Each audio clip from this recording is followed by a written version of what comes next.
All right, settle back in, and let's get into the nitty-gritty of Big Bob and Little John with a little extra color for you.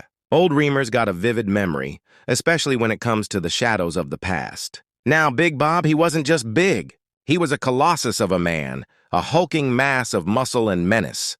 His skin, rough and mottled from years of institutional fare and stale air, seemed to stretch taut over a frame that looked like it was forged from iron. When he moved, the very floorboards of their cramped cell seemed to groan in protest. His eyes were like two chips of obsidian, flat and unyielding, always sizing you up, always calculating. And that voice? Not just loud, but a gravelly rumble that seemed to vibrate in your very bones, like thunder trapped in a barrel. Little John, on the other hand, was a wisp of a man, his frame so slender it looked like a strong breeze could carry him away. His skin was pale, almost translucent, stretched thin over sharp angles. His hands, though, were delicate, with long, artistic fingers that seemed to yearn for a pencil or a brush. His eyes, the color of a startled fawn, were perpetually wide with a nervous tremor, always darting, always anticipating the next blow, whether it was physical or just another dose of Big Bob's casual cruelty. He carried himself with a perpetual slump, like a question mark etched into his very being. It started with the small things, the insidious erosion of Little John's meager possessions. A few packets of sugar, sweet promises of a moment's reprieve, vanished from his carefully hoarded commissary stash. Then it was his most treasured possession, a dog-eared, well-loved copy of Riders of the Purple Sage. That book, with its frayed cover and brittle pages, was Little John's window to a world beyond the steel bars and concrete. He'd cling to it like a lifeline, reading it over and over until the words blurred into a comforting hum.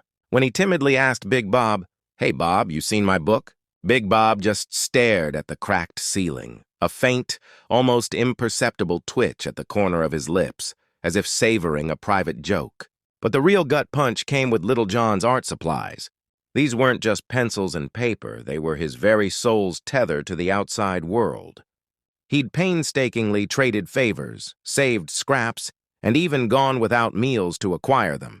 A handful of blunt pencils, a few worn-down erasers that looked like chewed-up gum, and a precious stack of grimy, prison-issue paper. With these, Little John could transform the stark reality of his cell into sweeping landscapes, galloping horses, or even portraits of the guards, rendered with a surprising tenderness. It was his escape, his fragile kingdom of creativity. One morning, when Little John reached for his makeshift art kit, the small canvas pouch where he kept his treasures, it was gone. Just a hollow indentation on the shelf where it had always sat.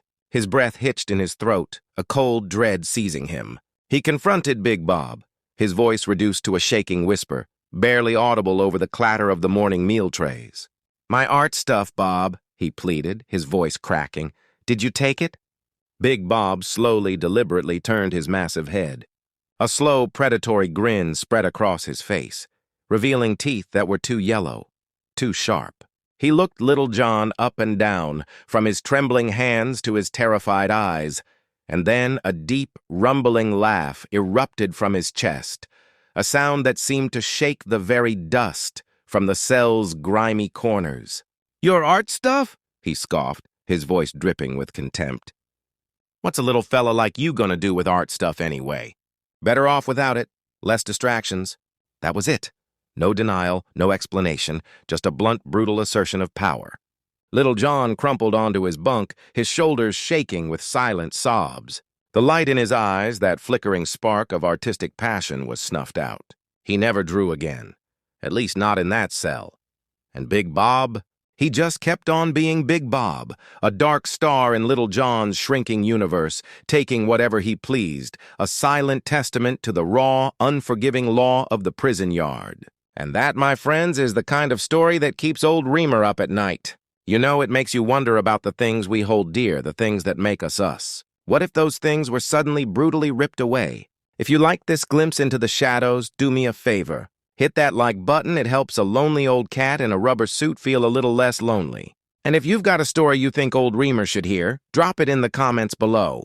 You never know who I might be corresponding with next. And for more tales from the edge, don't forget to subscribe to the channel.